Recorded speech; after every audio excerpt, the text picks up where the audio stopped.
First law हो गया था, उसी पे एक क्वेश्चन देखें जरा। Calculate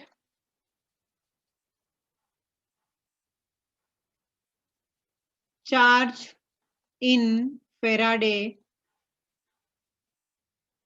for the 5 moles of sulfate ion।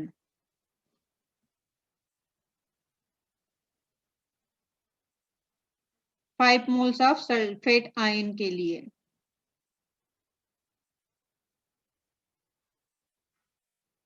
तो क्या ध्यान रखना पड़ेगा? अरे जैसे मैंने बताया था कि एल्यूमिनियम +3 है तो कितना हो जाएगा हमारे लिए 3 इक्विवेलेंट मतलब 3 फेराडे। अब यहाँ पे मेरे पास में सल्फेट के ऊपर कितने चार्ज है 2 चार्ज है, तो क्या और कितने मोल्स है तो मोल्स इनटू चार्ज करना पड़ेगा, चार्ज एंड कंपाउंड। तो फेराडे निकल के आ जाएगा। कितने मोल्स दे रखे हैं 5 मोल्स दे रखे हैं, चार्ज कितने हैं 2 है तो कितना आ गया 10 फेराडे। ठीक है,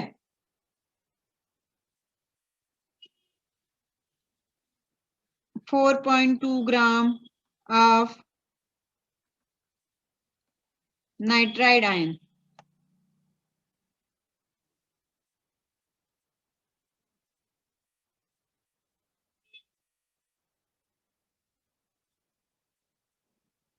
बताओ इसके लिए कितना चार्ज यूज करोगे?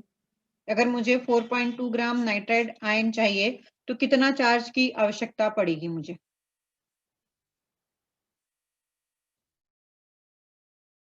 बहुत ही शानदार। 4.2 ग्राम ऑफ नाइट्राइड आयन। 0.1 कैसे आएगा बच्चे? नाइट्राइड के लिए चार्ज कितना होगा N-3। ठीक है ना, है तो इसके लिए N निकालो 4.2 डिवाइडेड बाई 14 दैट इज 0.3। तो 0.3 इंटू 3F चार्ज इतना है। ठीक है, तो कितना आया 0.9F आया। हाँ मैम। तो फर्स्ट लॉ के बाद में आता है हमारा सेकेंड लॉ ऑफ फेराडे। अब ये सेकेंड लॉ ऑफ फेराडे कुछ नहीं है, आपका फर्स्ट लॉ का ही एक्सटेंशन है। ये कहता है कि जैसे कि अगर पहला तो हमारा एक की बात करी, लेकिन अगर हम if more than one electrolyte cells are connected in series, हमने more than one electrolyte cells को क्या कर दिया कनेक्ट कर दिया सीरीज में, and same amount of charge is passed. आपने चार्ज को भी क्या कर दिया सेम अमाउंट का चार्ज पास किया through each and every electrolyte cell, मतलब एक से ज्यादा इलेक्ट्रोलाइट सेल लिए और उन्हें सीरीज में जोड़ दिया A B C, आपके कुछ भी ऐसे नंबर्स आप दे सकते हो, और उसमें सेम अमाउंट के अपने इलेक्ट्रिसिटी प्रोवाइड करवाई। तब आपका कितना अमाउंट पे इलेक्ट्रोड पे सब्सटेंस जो भी डिपॉजिट होगा वो उसमें क्या रिलेशन आएगा? तब equal equivalent of each and every substance will be formed at each electrode। और कौन कहां पे जाएगा ये हमें पता है। कैसे पता चलेगा? क्वालिटेटिव एस्पेक्ट से ना, कि कैथोड पे जाएगा कि एनोड पे जाएगा। तो हमारे पास में यहाँ पे लॉ ऑफ इक्विवेलेंस लगाना है और कुछ नहीं करना है सीधा। जैसे कि अगर मेरे पास में ये मैंने एक कंटेनर लिया, इसमें पहले अपन ने एक की बात करी थी, अब एक ये ले लिया, फिर एक और ले लिया, यहाँ पे आपके इलेक्ट्रोड्स हैं, इसमें सपोज मोल्टन NaCl ले लिया, इसमें आपने AgNO3 ले लिया, ठीक है, ये ऐसे जोड़ा गया है, मेरे को थोड़ा सा ऊपर इसके लेना पड़ेगा, इस तरह से जोड़ दिया गया है।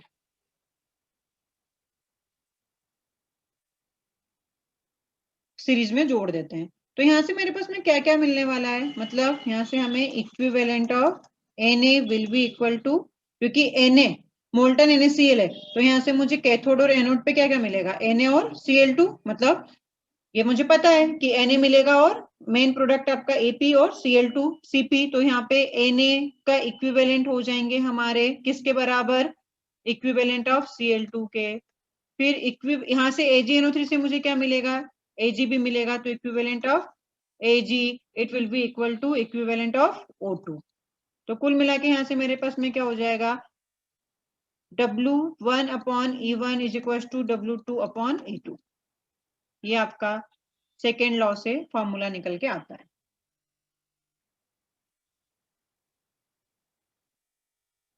ठीक है, अब क्वेश्चन देती हूँ तो करना तो समझ में आएगा। इसको लिख लो, W1 upon E1 is equal to W2 upon E2। Question है, by passing same amount of charge through AgNO3 10.8 gram of, इतना क्या, तो 10.8 gram of Ag is obtained,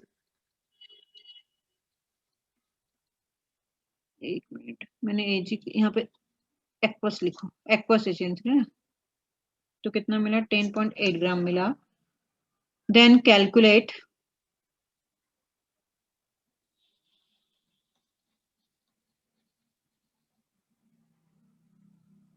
volume of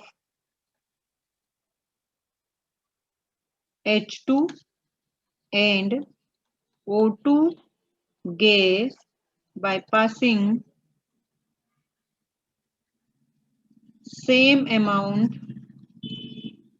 of charge through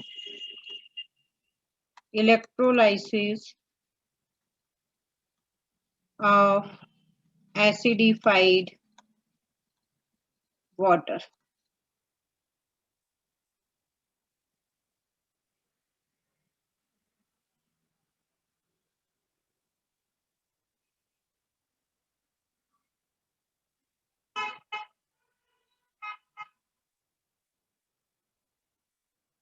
तब ये कैसे पता चलेगा, उसके लिए मुझे क्या निकालना पड़ेगा, इक्विवेलेंट ऑफ Ag निकालने पड़ेंगे, क्योंकि यहाँ पे हमें क्या करना पड़ेगा, EQ of Ag will be equal to EQ of H2, और ये हो जाएगा आपका EQ ऑफ O2। तो मुझे H2 और O2 का अगर वॉल्यूम चाहिए और इंफॉर्मेशन मुझे इसके बारे में दे रखी है, तो इसका EQ निकाल लूं, तो मुझे इसके भी EQ पता चल जाएंगे, और अगर इनके EQ पता चल गए तो मुझे वॉल्यूम भी निकालने में आसानी हो जाएगी। करो जल्दी से।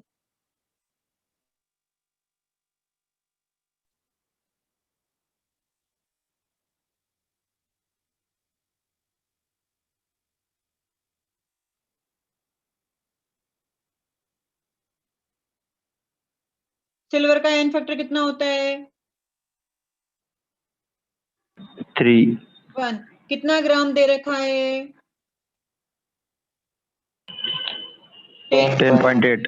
वेट कितना होता है, 108। तो यहाँ से EQ ऑफ Ag निकालो जल्दी। 0.1। 0.1 अगर ये आया तो ये भी क्या हो जाएगा, 0.1, ये भी कितना हो जाएगा, 0.1।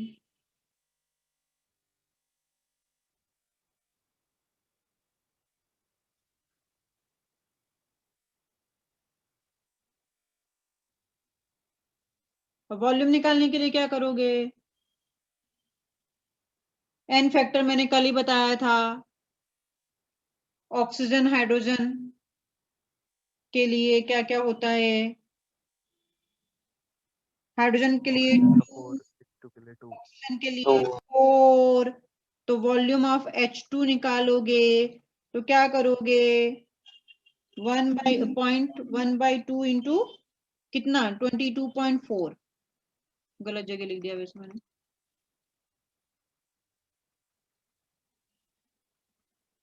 ये 0.1 तो इसका था, यहाँ पे कर लेते हैं। मोल्स कितने हो गए 0.1/2 हो गया, और ये कितना हो गया 22.4, तो यहाँ से वॉल्यूम निकल के आ जाएगा H2 का। अगर O2 के लिए मुझे निकालना हो तो इसके मोल्स कितने हो जाएंगे 0.1/4, और 22.4 से मल्टीप्लाई कर देना।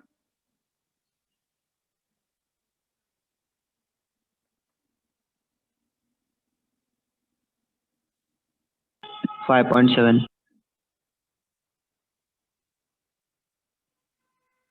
देख लेना अब जो भी आ रहा है इसका। वॉल्यूम ऑफ H2 कितना आ रहा है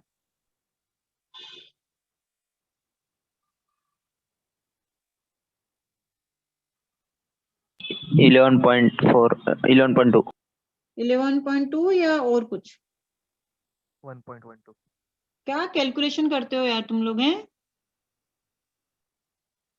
भाई, जल्दबाजी मत कर लेकिन गलत मत कर, है ना। 1.12 लीटर, और इधर वॉल्यूम ऑफ H2, क्योंकि 11.2 और 1.12 में बहुत डिफरेंस है। नहीं, वो 0.1 में मल्टीप्लाई करना रहेगा था। अरे तो बच्चे फिर एग्जाम में हम ये किसको जस्टिफाई करेंगे। चलो इसको निकाल, वॉल्यूम ऑफ O2 0.57 ये आया। अब इसके लिए अगर कभी तुम्हें करंट एफिशिएंसी मतलब ईटा निकालने के लिए बोले, तो जो आई एक्चुअल है और जो आई गिवन है इनटू 100 कर देना, तो आपके पास में क्या आ जाएगा करंट एफिशिएंसी। क्वेश्चन में करंट एफिशिएंसी देके आपसे कुछ पूछा जा सकता है। फिर हमने क्या कहा कि आपका कैथोड पर कितना प्रोडक्ट कितनी क्वांटिटी में जमा हुआ, मतलब इलेक्ट्रोड पे कुछ ना कुछ आपकी थिकनेस कुछ बड़ी होगी, है ना। तो उसके लिए अगर आपसे पूछे calculation of thickness of layer, अगर ये बोले तो एरिया ऑफ इलेक्ट्रोड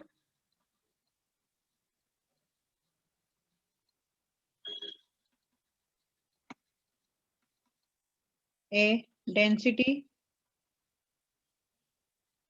डी, इसका हम देखते हैं थिकनेस टाइम टी पर, और वॉल्यूम। तो वॉल्यूम क्या हो जाएगा मेरा, इसके लिए फॉर्मूला फाइंड आउट करना है एंड थिकनेस, है ना। तो मेरे लिए यहाँ पे डायरेक्ट हो जाएगा वॉल्यूम ही हो जाएगा, मास डी इंटू वी हो जाएगा, और जो डब्ल्यू है वो हो जाता है मेरा density into area into thickness. तो यहाँ से मेरे पास में density into area into thickness is equal to EIT/96500।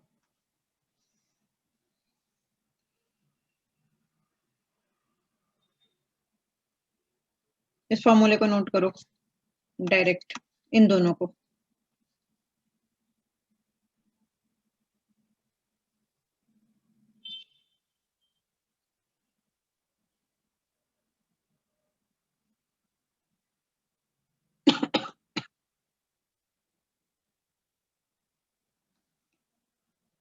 अब एक क्वेश्चन करो, calculate weight of product produced at cathode by passing 19.3 ampere of current having current efficiency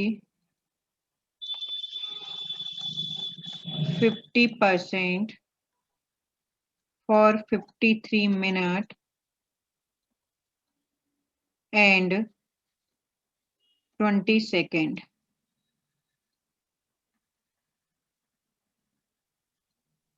Through aqueous CuSO4 solution.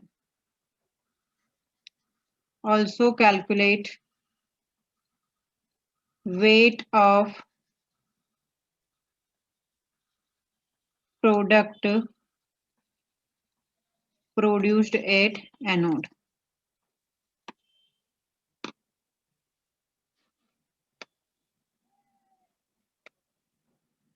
Try करो।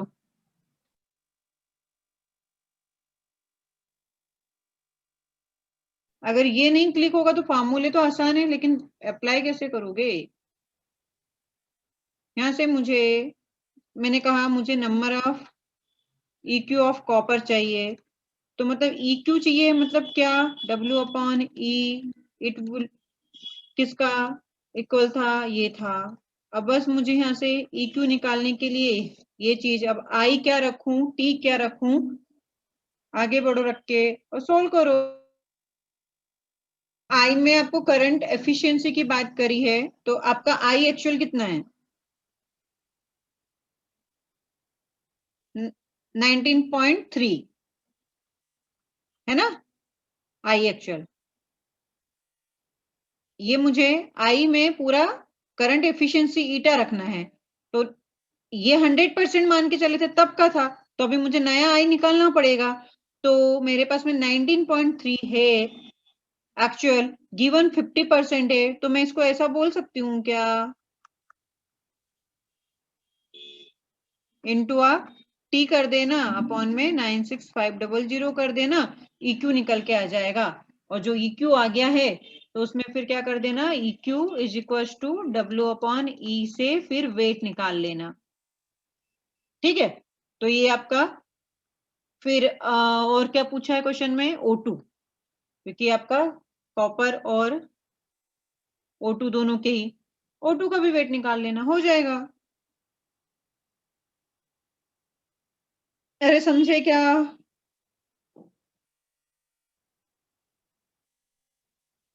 हाँ मैम। हाँ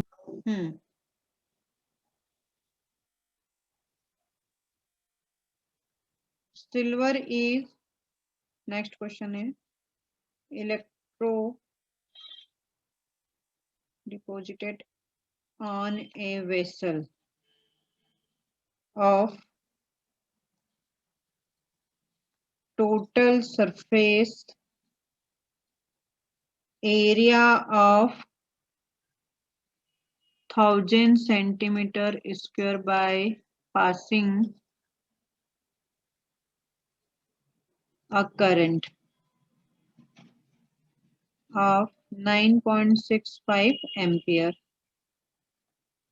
for 16 minutes and 14 seconds. Calculate thickness of silver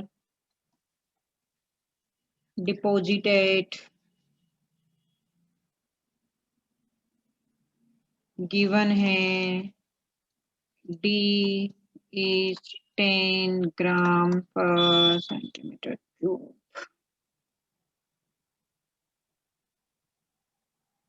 क्या formula था? Formula लिख देती हूँ, D into A into thickness is equal to EIT upon 96500।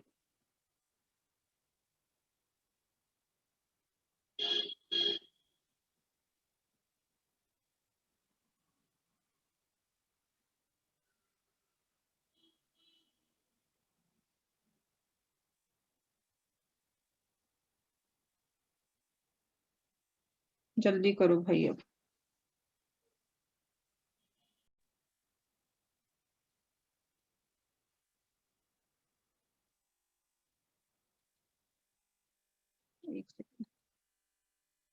हम्म।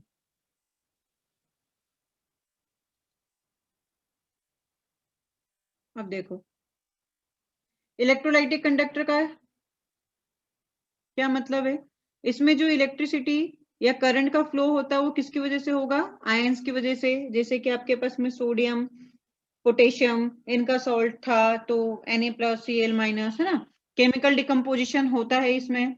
अपन ने देखा था इलेक्ट्रोड पे कैथोड पे किसी ना किसी सब्सटेंस का डिकम्पोजिशन होता है, इलेक्ट्रिसिटी जो प्रोवाइड करेंगे।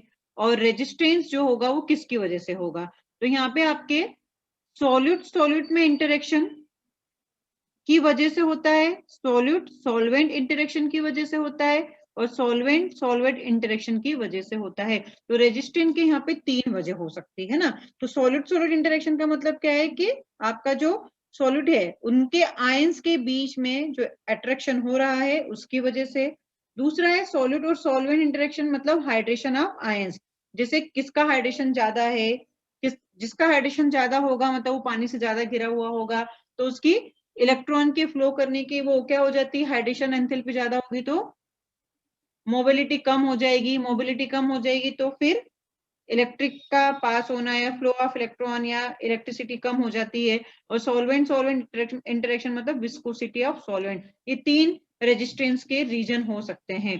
अगर रेजिस्टेंस डिक्रीज होता है मतलब किस पे, रेजिस्टेंस डिक्रीजेस, यहाँ पे decreases on temperature increases because due to increase. अब देखो यहाँ पे उल्टा होगा कि अगर आपने टेम्परेचर इंक्रीज करा तो काइनेटिक एनर्जी क्या होगी, सभी टाइप की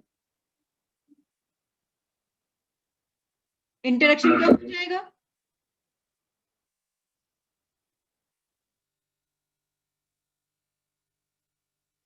अरे इंटरेक्शन जो आपस में टकरा रहे थे तो आपने टेम्परेचर बढ़ा दिया तो उनकी वो क्या हो जाएंगे, दूर दूर हो जाएंगे ना। तो इस वजह से रेजिस्टेंस आपका क्या हो जाता है, टेम्परेचर बढ़ाने पर कम हो जाता है due to increases in kinetic energy. All type of interaction decreases, सारे काइनेटिक एनर्जी बढ़ जाएगी तो जो आपस में टकरा रहे थे वो क्या हो जाएंगे, कम टकराएंगे, पास पास में नहीं रहेंगे ना। विस्कोसिटी है बहुत सारा गाढ़ा था, टेम्परेचर बढ़ा दिया पतला हो गया। सही है।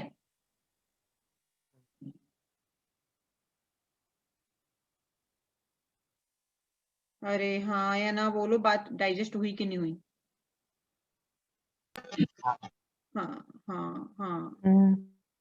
फिर कहाँ से है हमारे पास में जनरल टर्म्स जो कि आपको इलेक्ट्रोलाइटिक कंडक्टेंस के बारे में पता होना चाहिए। सबसे पहला रेजिस्टेंस बताइए, obstacle provided in the flow of ions. Unit क्या होती है, ओम होती है। Conductance, it is reciprocal of resistance and defined as easiness with which ions can move. तो सी और इनमें, इन दोनों में क्या रिलेशन है, इनवर्सली प्रोपोर्शनल का। तो इसके लिए यूनिट क्या हो जाती है, या तो मोह, ये दिख नहीं रही ठीक से, या फिर हम क्या बोलते हैं, ओम इनवर्स। आई थिंक ये सब आप फिजिक्स में भी पढ़ते हो ना। हाँ मैम। हाँ मैम। हाँ इसीलिए। अब यहाँ से मेरे पास में ये स्पेसिफिक रेजिस्टेंस और रेजिस्टिविटी जिसे हम रो से करते हैं, ये भी आप देखते हो, rho is directly proportional to L and inversely proportional to A, है ना। ए क्या है यहाँ पे, area section, cross section area. तो आर क्या हो जाएगा, एल ए। तो इन रो में और इनमें रिलेशन क्या आ जाता है, ये वाला रिलेशन आ जाता है। रो क्या होगा आपका, कांस्टेंट हो जाएगा। Resistivity which is intensive property, पूछा जा सकता है कि कौन सी प्रॉपर्टी है। तो अब अगर मेरे पास में यहाँ पे इन सब के लिए मैं देखूं कि मैंने ऐसा मान लिया है कि ए आपका 1 सेंटीमीटर स्क्वायर है, एल आपका क्या है 1 सेंटीमीटर, तो पी और मतलब रो एंड आर में क्या रिलेशन आता है, तो रो एंड आर में ये रिलेशन आता है। अब इसको डिफाइन कैसे किया जा सकता है, it can be defined as resistance offered to all the ions present in 1 ml of the solution। ये कैसे आया, यहाँ पे रिलेशन देखो सारे लिखे हुए हैं।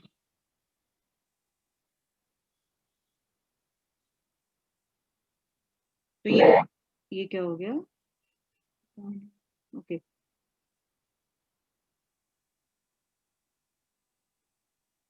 इसी को पूरा न्यूमेरिकली एस्पेक्ट से बोला गया।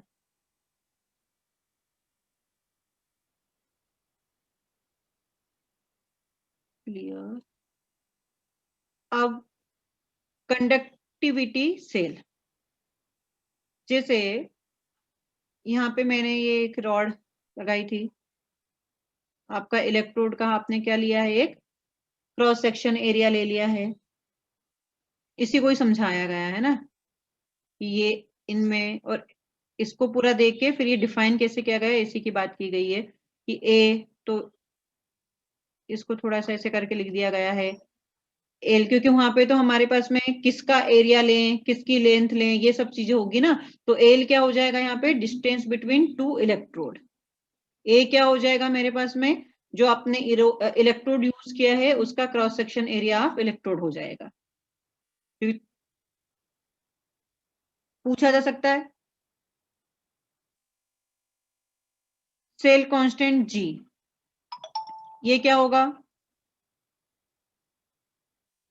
जब ये शेयर करती हूँ ना तो मुझे इसको ऑपरेट करने में दिक्कत आती है।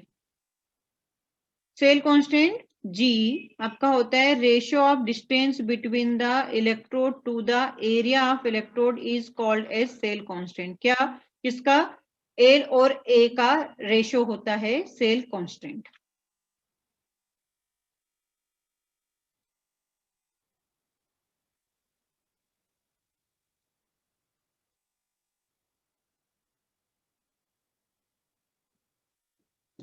अगर दोनों ही इलेक्ट्रोड का एरिया आपने डिफरेंट कर दिया, then they have to take common area of both electrode. जैसे कि आपने किसका लेना है, अभी तो दोनों इलेक्ट्रोड आपने क्या कर लिया, एरिया उसका सेम ले लिया। अगर दो इलेक्ट्रोड है और दोनों एरिया के दोनों इलेक्ट्रोड के एरियाज अलग अलग हो गए, तो फिर अपने को कॉमन एरिया लेना है, ए की वैल्यू आपको कॉमन से निकालना है, कॉमन एरिया कहीं मान लो और उसको फिर निकाल लो।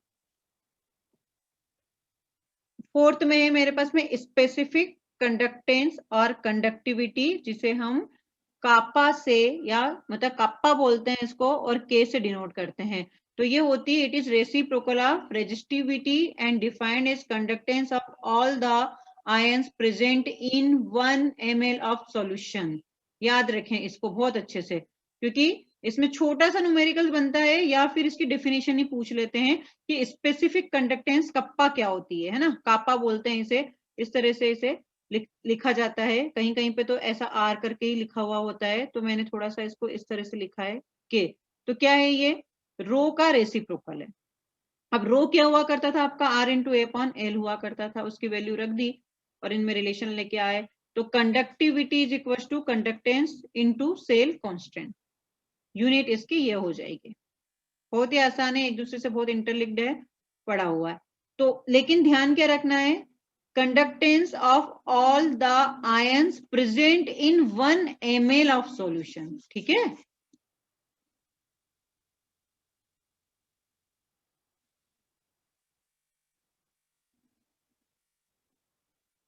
फिर है मेरे पास में मोलर कंडक्टिविटी।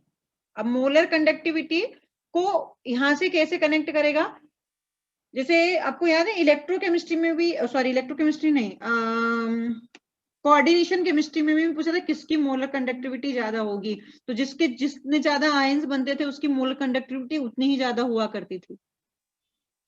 कोऑर्डिनेशन कंपाउंड बनाते थे, फिर जितने आयंस है तो बाहर आपके कोऑर्डिनेशन ये इस तरह से बाहर, जैसे Cl3 है तो 3 और 1 इसका मिलता था 4, अगर Cl2 है स्क्वायर के बाहर तो 1 आयन इसका मिलता था, 2 इसके मिलते थे 3, तो इसकी मोलर कंडक्टिविटी ज्यादा होती थी, इसकी कम होती थी, इस तरह से मैंने वहां पे बताया भी था। तो यहाँ पे मोलर कंडक्टिविटी को हम, ये है जो सिंबल है, यहाँ पे सिंबल का बहुत ध्यान रखना पड़ता है, कहने को हम इसे लेमडा ही पढ़ेंगे, लेकिन हाफ इस तरह से लिखते हैं ना, लेमडा एम भी लिख सकते हैं, लेकिन आगे जाके फिर आपको एक और सिंबल आएगा, तो इसलिए इस तरह से और पढ़ेंगे इसको लेमडा एम ही, है ना। तो मोलर कंडक्टिविटी क्या होती है, conductivity of all the ions produced by 1 mole of electrolyte, conductivity of all the ions produced by 1 mole of electrolyte is known as molar conductivity। तो मोलर कंडक्टिविटी क्या होगी, is kappa into we. कापा क्या है आपका, ऊपर से आया हुआ है कि यहाँ पे क्या है कापा, और कापा और इसमें रिलेशन क्या था रेजिस्टिविटी में, 1 बाई रो का, ठीक है। तो V आपको पता ही है वॉल्यूम इन ml होगा which contain 1 mole of electrolyte. अब यहां से मेरे पास में ये आता है relation between molarity and volume. इसके लिए क्या रिलेशन आएगा, डायरेक्ट फॉर्मूले में वैल्यू पुट करके क्वेश्चन सोल्व करने होते हैं अपने को। तो मोलरिटी क्या होती है अपनी, मोल पर लीटर। मोलरिटी मतलब क्या है आपका, मोल पर लीटर। तो यहाँ पे मेरे पास में 1 लीटर, उसी को हम क्या 1000 ml ऑफ सॉल्यूशन, एम यहाँ पे moles of electrolyte, M moles electrolyte मान लिया आपने 1000 ml में प्रेजेंट है, तो 1 मोल इज इक्वल टू कितना हो जाएगा 1000 अपॉन कैपिटल एम ml। तो ये वॉल्यूम का एक नया आपका यहाँ से फॉर्मूला निकल के आता है। यहाँ पे मैंने बोला कि इसको डेल्टा एम लिख सकते हैं, कोई दिक्कत नहीं है, लेकिन ये आपका बहुत जगह दिखाई देगा, ये ओरिजिनल है। तो कापा में और डेल्टा एम में क्या रिलेशन है, 1000 इंटू के अपॉन एम, ये आपका रिलेशन है और इसको रटना है, बोलो समझ लो कि याद ही रखना है, यूनिट है।